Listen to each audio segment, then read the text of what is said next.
So, the title of my talk today is From Postcards to Tweets, and it's actually about the way that we tell our stories to one another every day. So first I want to get a sense of you guys as my audience. How many have sent a postcard in the last week? Okay, I see maybe half a postcard. Okay, how many of you have sent a tweet? Okay, a few more. So focusing on postcards, what's interesting is sending postcards through the mail, really perhaps sending anything through the mail these days, it now has this somewhat quaint, nostalgic feel to it. But postcards once represented the cutting edge of mass communication technology. The postcard was first invented by a German postal official in 1865, and in its initial form, it was a small piece of cardstock with one side reserved for the address and one side for a short message, which could be sent at a reduced cost. Never before could private messages be so public. So these were circulating, everyone could see them. That was a real innovation. And when the picture postcard was born in the 1890s because of advancements in the halftone printing process, it becomes even more recognizable as the social media of its day. The picture postcard was the first means of publicly circulating images one could personalize, and hundreds of millions of postcards were sent annually from and within countries across the world. People could literally post, right? Remember, that's where that came from. Literally post images of everything from fishermen to the pyramids to the King of England, and have those images be a reflection of themselves. And that was really the range of images that could be shown. And so they would also be able to inscribe their stories onto these images. Moreover, the postcard provided its own excuse for being sent. International postcard clubs sprang up with practically anonymous receivers and senders, which reminds us of the internet, the digital world. And they came about with lists being published in magazines. So people who wanted to exchange postcards would just begin sending postcards to these people. So one could get a local view from Tangier in exchange for a local view from Liverpool. Postcards sparked a global communications revolution. But even in its heyday, people had a sense of their ephemeral quality. Postcards were cheap, and that could be taken for better or worse. And even today, the monetary value of postcards is not appreciated that much.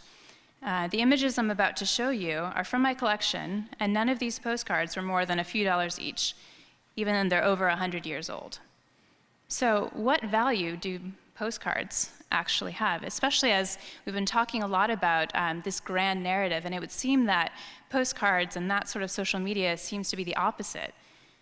But when we look at some of these postcards and consider them in context, they show that changes in technology manifest our desire to be known and known more fully.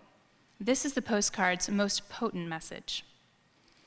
As a hybrid medium of image and text, what the postcard tried to communicate was overdetermined in its multiplicity of methods. It shows a desire to go beyond words and even to supplant them, if possible, in an attempt to connect sender and recipient. So the first postcard I'm going to show you is sort of an extravagant example of that. Not only do you have image and text on the back of a postcard, here you have another example of something that was done with postcards, is you could even place the stamp in a certain position to somehow try to get even more meaning across to the recipient. And you can see what some of those phrases mean. And so in this particular postcard, communication itself is on display. But the next postcard is one that we're perhaps more familiar with, which is the vacation postcard. It's the one that if you send postcards, that might be the time that you actually send them, is when you're on vacation. And this image is of a chair parade on the boardwalk in Atlantic City, New Jersey. And rolling chairs were a fad that started in the late 1800s because that was the only vehicle allowed on the boardwalk.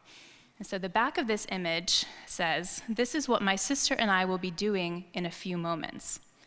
So what we have is an image from this extraordinary occurrence for the sender, someone on vacation at the ocean, And what they're providing the recipient is more than just a mere illustration of the activity. They're desiring a participation, a sort of impossible participation of the recipient to be part of the sender's story. And this translates into the phrase most commonly associated with postcards, which was, "Wish you were here," right? That phrase talks about this absence. You're not here. It's something that I wish for that connection. But the here, ironically enough, you actually get that in the image. The image is the here, and you're holding it in your hands. On the other, but not all postcards were actually of these amazing places you'd want to go visit. They actually can also be very much everyday scenes, where it supplements a verbal message you could have by making visible that which is invisible because it is so everyday. And I really love this postcard. It's an image of, as the caption says, East Street looking west, Iola, Kansas. A town of not more than a couple thousand people at the time, but it happens to be the town in which the sender is going to school. And so she writes about the subjects that are difficult for her, really everyday things, but the postcard makes the mundane readable.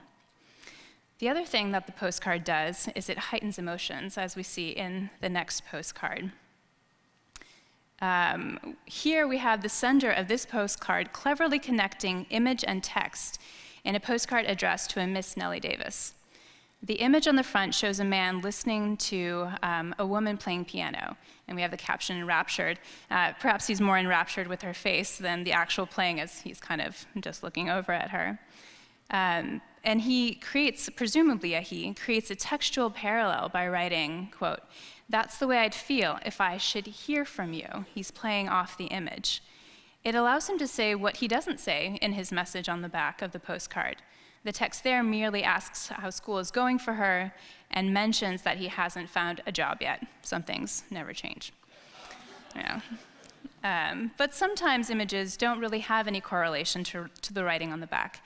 So in this next postcard, we see an image of two hands clasped, a male and a female hand clasped. But the postcard was exchanged between two friends who liked to collect postcards. The sender wrote mostly about the weather and mentioned a trip she was planning on taking. But most revealing of all, she ends by writing, "No more room on this card."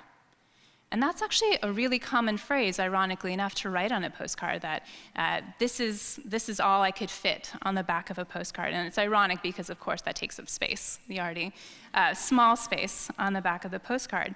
But it really signals to the fact, this awareness that one cannot adequately communicate through these means, actually signals a hope that perhaps one could in some other way, maybe in person.